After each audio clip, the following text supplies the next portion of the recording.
দাবি সরকার তুমি মানিয়ে নিও।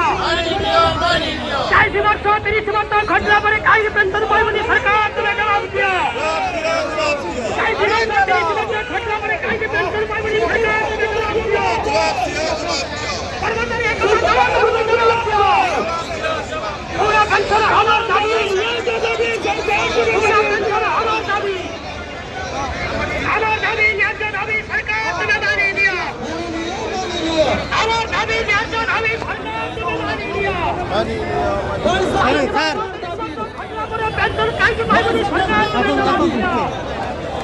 ধরুন কাম মিস্ত্রি আছে রেকর্ডিং চালু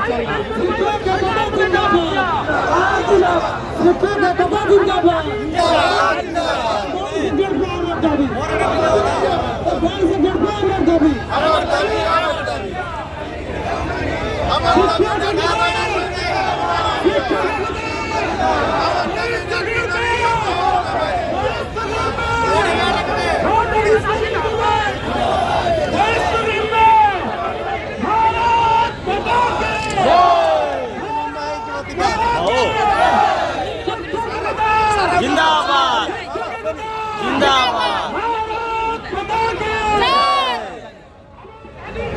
रामजी कांग्रेस समस्त पक्ष पक्ष